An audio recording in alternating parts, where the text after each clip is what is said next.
पादप और जंतु कोशिकाओं में अंतर।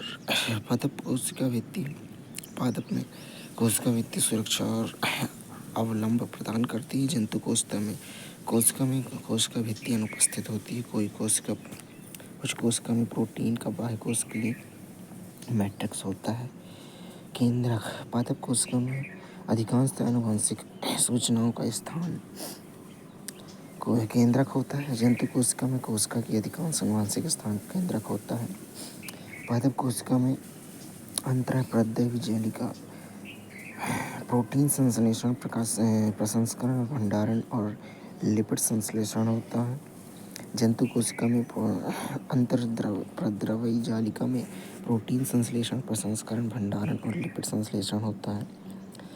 पादप में गोल्गी का प्रोटीन संस्करण और स्राव करता है। जंतु कोशिकाओं में भी प्रोटीन संस्करण और स्राव गोल्गी का करती है। पादप कोशिका में वैक्यूल स्फीति और कठोरता प्रदान करती है। जंतुओं में छोटे आकार की होती है। वैक्यूल रसधानी माइक्रोकॉन्ड्रिया पादप कोशिका में माइक्रोकॉन्ड्रिया कोशिकीय श्वसन करती है। जंतु कोशिका में भी कोशिकीय श्वसन करती है। माइक्रोकॉन्ड्रिया लावक या प्लास्टिड पादप कोशिका में प्रकाश संश्लेषण रंग स्टार्च या लिपिड भंडारण के लिए। जंतु कोशिका में लावक या प्लास्टिड अनुपस्थित होता है। पादप कोशिका में पेरोक्सिसोम वसी अम्लों का ऑक्सीकरण हरे ऊतकों के प्रकाश शोषण करता है। जंतु कोशिका में पेरोक्सिसोम वसी अम्लों का ऑक्सीकरण करता है। साइटोस्केलेटन पादप कोशिकाओं में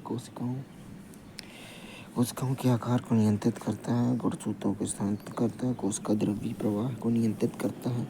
जंतु कोशिका में साइटोस्केलेटन कोशिका के आकार को नियंत्रित करता है। गुणसूत्रों को स्थानांतरित करता है।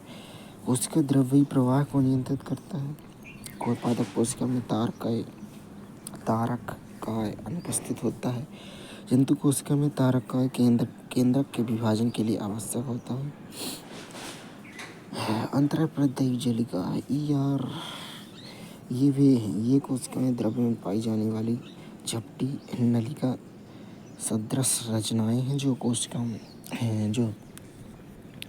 कोशिकाओं को अंतःझिल्लिका तंत्र मेम्ब्रेनस सिस्टम को बनाती हैं। ये केंद्रक से कोशिका झिल्ली तक विस्तृत होती हैं। ये लाइपोप्रोटीन की बनी होती है और अंततः कोशिकीय परिवहन तंत्र का निर्माण करती हैं। ER 2 प्रकार की होती हैं। खुरदुरी अंतःप्रद्रव्य जेलिका RER और चिकनी अंतःप्रद्रव्य जेलिका। खुरदुरी अंतःप्रद्रव्य जेलिका RER इसकी सतह पर राइबोसोम की अनुपस्थिति के कारण यह खुरदुरी होती है। यह प्रोटीन संश्लेषण में सक्रिय रूप से भाग लेती है। चिकनी अंतःप्रद्रव्य जेलिका SER सतह पर राइबोसोम अनुपस्थित होने के कारण यह चिकनी होती है। लिपिड तथा स्टेरॉयड संश्लेषण में सहायक होती है। SER वसा अणुओं या लिपिडों के निर्माण में मदद करती है। ER का कार्य कोशिका द्रव्य में विभिन्न क्षेत्रों के बीच या कोशिका द्रव्य और केंद्रक के बीच विशेष रूप से प्रोटीन के परिवहन के लिए चैनल के रूप में कार्य करना है। राइबोसोम प्रोटीन निर्माण के स्थल है। निर्मित प्रोटीन को फिर ER का उपयोग करके आवश्यकता के आधार पर कोशिका के विभिन्न स्थानों पर भेजा जाता है। कशेरुकी कहलाने वाले जानवरों के समूह की यकृत कोशिकाओं में SER कई प्रकार के विष और दवाओं को विषमुक्त करने में महत्वपूर्ण है। ER कोशिका द्रव्य ढांचे के रूप में कार्य करती है और कोशिका की कुछ रासायनिक गतिविधियां के लिए सतह प्रदान करती है। विचारणीय बिंदु है कि माइक्रोकॉन्ड्रिया में DNA की थोड़ी मात्रा विद्यमान होती है जो कुछ आनुवंशिक बीमारियों का स्रोत भी है। क्या आप ऐसी आनुवंशिक बीमारी के बारे में सोच सकते हैं? और भ्रूण से उत्पन्न उन्हें ख़त्म करें, भ्रूण से उन्हें ख़त्म करने के लिए किस किस आधुनिक जैव प्रौद्योगिकी समाधान का उपयोग किया गया है? ऐसा है 3 पेरेंट बेबी गोल्जी कॉय है। यह झिल्ली में बंधी पुटिकाओं चपटी थैलियों की एक प्रणाली है जो एक दूसरे के समानांतर समूह को व्यवस्थित होती है। इसकी सिस्टर्नी कुंडिका जिन्हें सिस्टर्नी कुंडिका कहा जाता है। ये झिल्लियाँ अक्सर ईआर की झिल्लियों के साथ जुड़ी होती हैं। कार्य में इसके कार्यों में पुटिकाओं में उत्पादों का भंडारण, संशोधन और पैकेजिंग शामिल है। कुछ मामलों में गोल्जी का तंत्र में सरल शर्करा से जटिल शर्करा बनाई जा सकती है। गोल्जी तंत्र लाइसोसोम के निर्माण में भी शामिल होते हैं। लाइसोसोम पाचन एंजाइम में भरी झिल्ली बंद थैली होती है। ये एंजाइम RER द्वारा बनाए जाते हैं। इसका निर्माण गोल्जी में होता है। लाइसोसोम कोशिकाओं की एक प्रकार की अपशिष्ट निपटान प्रणाली है। ये अंतः कोशिकीय पाचन के मुख्य स्थान होते हैं। इसलिए लाइसोसोम को आत्महत्या की थैली या पाचन की थैली सुसाइडियल बैग के नाम से जाना जाता है। माइटोकॉन्ड्रिया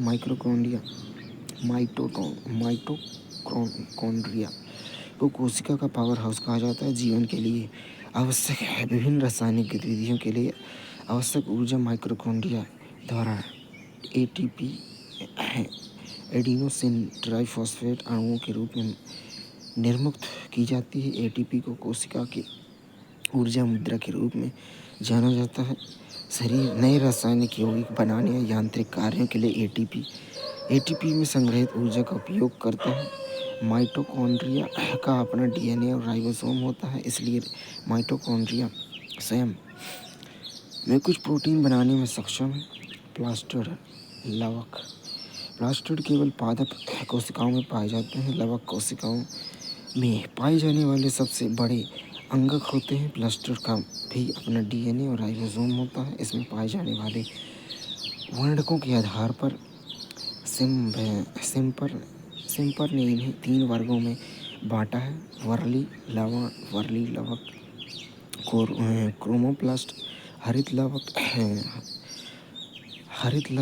क्लोरोप्लास्ट तथा अवर्णी लवक ल्यूकोप्लास्ट।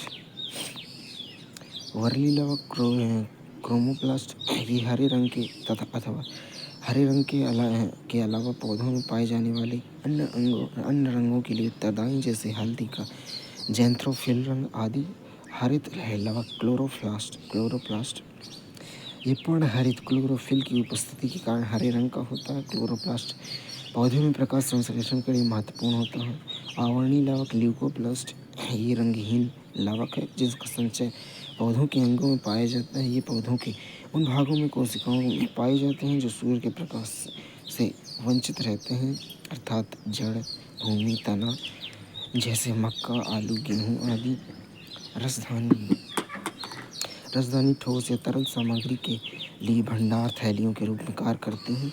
जंतु कोशिकाओं में राजधानी छोटे आकार की होती हैं, जबकि पादप कोशिकाओं में बहुत बड़े आकार की राजधानी होती है। कुछ पादप कोशिकाओं की केंद्रीय रक्तिका कोशिकाएं आयतन का 50 से 90% भाग घेरती हैं। पादप कोशिकाओं में राजधानी कोशिका रस से भरी होती हैं तथा कोशिका को स्फीति तथा कठोरता प्रदान करती हैं। कुछ एक कोशिकीय जीवों में विशिष्ट राजधानी कोशिकाओं से अतिरिक्त जल और कुछ अपशिष्ट को बाहर निकालने में महत्वपूर्ण भूमिका निभाती है। कोशिका विभाजन। पैतृक कोशिका पेरेंट सेल से नई संपत्ति कोशिकाओं के बनाने की क्रिया कोशिका विभाजन कहलाती है। कोशिका विभाजन मुख्यतः 2 प्रकार का होता है: समसूत्री विभाजन, अर्धसूत्री विभाजन। विचारणीय बिंदु है कि समसूत्री विभाजन, अर्धसूत्री विभाजन मनुष्यों एवं अन्य जीवों में कोशिकाओं विभाजन की 2 प्रक्रियाएं हैं। क्या आप जानते हैं कि इन प्रक्रियाओं में विसंगतियां मनुष्यों में डाउन सिंड्रोम, टर्नर सिंड्रोम आदि जैसी आनुवंशिक असामान्यताओं को किस प्रकार जन्म देती हैं? समसूत्री विभाजन माइटोसिस इस प्रकार का कोशिका विभाजन शरीर की कायिक कोशिकाओं में होता है। इस प्रकार के विभाजन में मात्र कोशिकाओं में मदर सेल विभाजित होकर दो समान नई संतति कोशिका डॉटर सेल्स बनाते हैं। समसूत्री विभाजन से बनने वाली संतति कोशिकाओं में गुणसूत्रों की संख्या मात्र कोशिकाओं के समान होती है।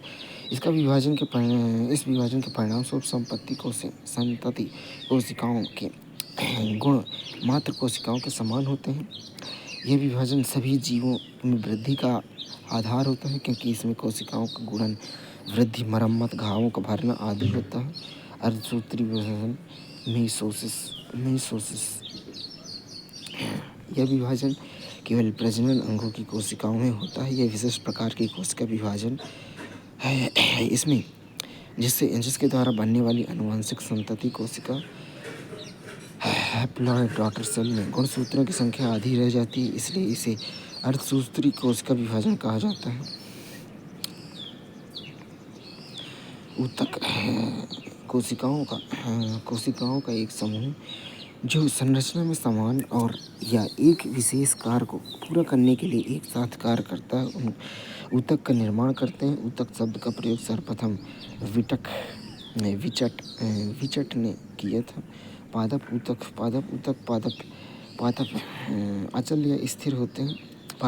या स्थिर होते हैं। उनका सहायक ऊतक आमतौर पर मृत कोशिकाओं से बना होता है। विभाजित करने की उनकी क्षमता के आधार पर पादप ऊतकों को दो श्रेणियों में विभाजित किया जा सकता है, जो इस प्रकार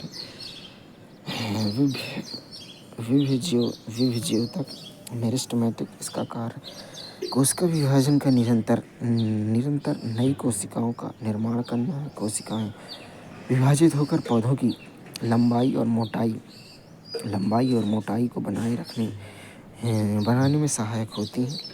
पौधों की जड़ एवं तने के शीर्ष भाग पर शीर्षस्थ विभाज्योतक एवं पार्श्व भाग में पार्श्व विभाज्योतक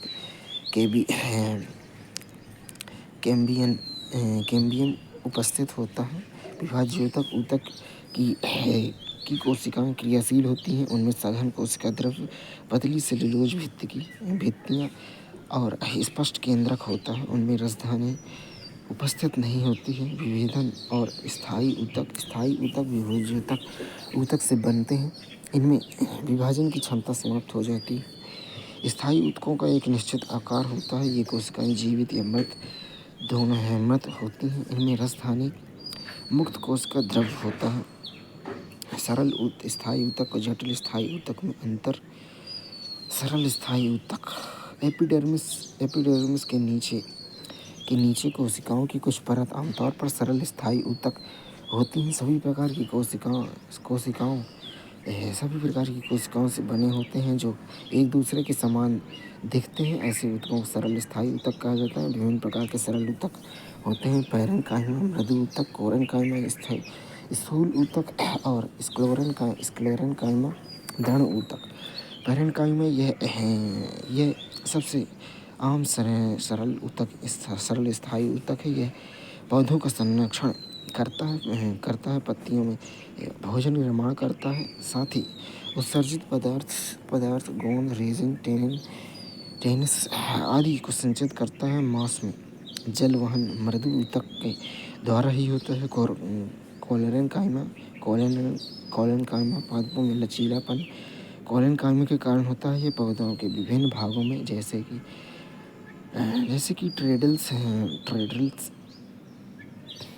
टेंड्रिल्स तथा लताओं के तने को बिना टूटे हुए मुड़ने में सहयोग देता है। यह यांत्रिक सहारे के साथ हरित लवक की उपस्थिति होने का निर्माण भी करता है। स्क्लेरेन्काइमा या रेशेदार पौधों में प्रचुर मात्रा में पाया जाता है। यह वह ऊतक है जो पौधों को कठोर और मजबूत बनाता है। उदाहरण के लिए नारियल का छिलका यह स्क्लेरेन्काइमा ऊतक से बना होता है। यह ऊतकों की कोशिकाएं मृत होती हैं। एपिडर्मिस कोशिका पौधों की बाह्य सतह पर प्रायः एक मोम जैसी जल प्रतिरोधी परत बनाते हैं। यह जल क्षय जल क्षय के विरुद्ध यांत्रिक आघात तथा परजीवी कवक के प्रवेश में पौधों की रक्षा करते हैं। इसकी एक सुरक्षात्मक भूमिका होती है। एपिडर्मल ऊतक की कोशिकाएं अंतरकोशिकीय रिक्त स्थान के बिना एक सतत तरल परत का निर्माण करती हैं। जड़ों की एपिडर्मल कोशिकाएं जिनका कार्य जल अवशोषण करना है में सामान्यतः लंबे बाल जैसे भाग होते हैं जो कुछ अवशोषण सतह क्षेत्र को बहुत अधिक बढ़ा देते हैं।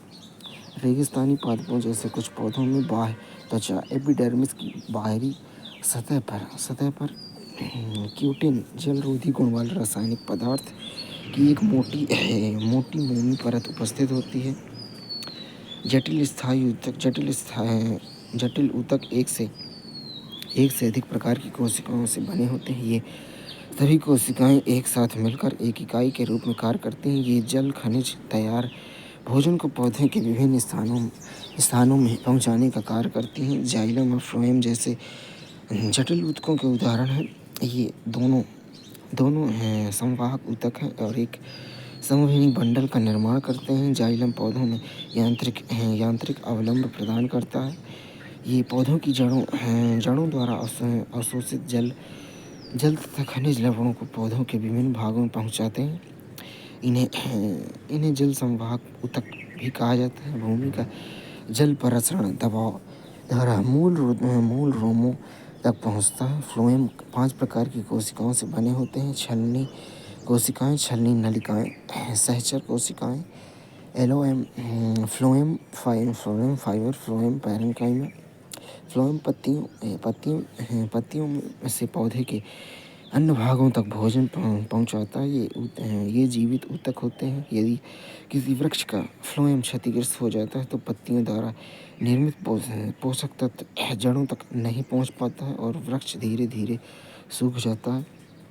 जंतु ऊतक गतिशील ऊतक होते हैं तथा इनकी अधिकांश कोशिकाएं जीवित होती हैं। कार्यों के आधार पर जंतु ऊतक 4 प्रकार के होते हैं। एपिथीलियम ऊतक, संयोजी ऊतक, पेशी ऊतक, तंत्रिका ऊतक। एपिथीलियम या उपकला ऊतक। एपिथीलियम ऊतक का कार्य शरीर के बाह्य आवरण से सुरक्षा प्रदान करना है। सतह जो भी पदार्थ शरीर में प्रवेश करता है या बाहर निकलता है वह एपिथीलियम के किसी परत से होकर अवश्य गुजरता है। एपिथीलियम ऊतक को 2 भागों में बांटा गया है। कवरिंग एपिथीलियम एवं ग्रंथिल या ग्लैंडुलर एपिथीलियम। कवरिंग एपिथीलियम को पुनः 2 भागों में बांटा गया है, सरल और संयुक्त। सरल एपिथीलियम 4 प्रकार के होते हैं।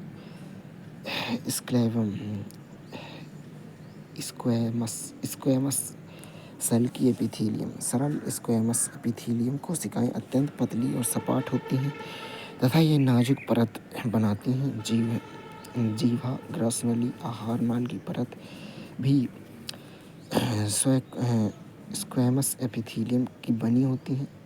रोमक या पक्षमाभी एपिथीलियम स्तरीकृत स्क्वैमस एपिथीलियम त्वचा एपिथीलियम कोशिकाएं होती हैं जो टूट फूट को रोकने के लिए कई परतों में व्यवस्थित होती हैं। इनकी मुक्त सतह पर पक्षाभ सिलिया पाए जाते हैं। ये अंडवाहिनी, श्वास नली और मुख गुहा में पाए जाते हैं। घनाकार एपिथीलियम। घनाभ एपिथीलियम घन के आकार की कोशिकाओं के साथ वक्र की नलिकाओं और लार ग्रंथियों, स्वाद ग्रंथियों की नलिकाओं की परत बनाती हैं। यह यांत्रिक दृढ़ता प्रदान करते हैं। स्तंभाकार सिलिएटेड स्तंभाकार एपिथीलियम वहाँ उपस्थित होते हैं जहाँ अवशोषण और स्राव होता है, जैसे आंत के आंतरिक भाग में उपस्थित लंबी एपिथीलियम कोशिकाएं। संयोजी ऊतक शरीर के सभी ऊतकों तथा अंगों को आपस में जोड़ने अंगों में तथा शरीर को आकार प्रदान करने का कार्य करते हैं। यह मैट्रिक्स जेली जैसा तरल, सघन या कठोर हो सकता है।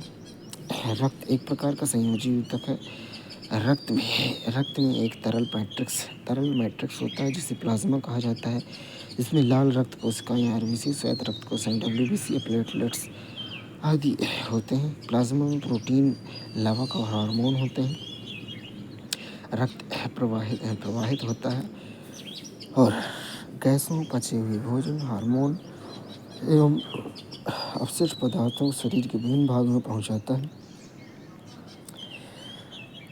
मांसपेशी तंतुओं के प्रकार: रेखित मांसपेशियां, ऐच्छिक मांसपेशियां या कंकाल की मांसपेशियों को रेखित मांसपेशियां भी कहा जाता है। ये ज़्यादातर हड्डियों से जुड़ी होती हैं। शरीर की गति में मदद करती हैं। चिकनी मांसपेशियां, इन्हें अनैच्छिक मांसपेशियां भी कहा जाता है, जो पाचन नली, भोजन की गति या रक्त के संकुचन और शिथिलन को नियंत्रित करती हैं। ये आँख की परहतिका, आइरिस, मूत्रवाहिका, फेफड़ों की वायु नलिका, ब्रोंकाई में भी पाई जाती हैं। हृदय की मांसपेशियां जीवन भर लयबद्ध संकुचन और शिथिलन को दर्शाती हैं। ये अनैच्छिक मांसपेशियां हैं। अस्थि संयोजी ऊतक का एक उदाहरण है। यह शरीर को सहारा देने वाला ढांचा बनाता है। यह मांसपेशियों को भी स्थिर रखता है और शरीर के मुख्य अंगों को सहारा देता है। यह एक मजबूत और लचीला ऊतक है। अस्थि कोशिकाएं कैल्शियम और फास्फोरस के मिश्रण से बनी होती हैं।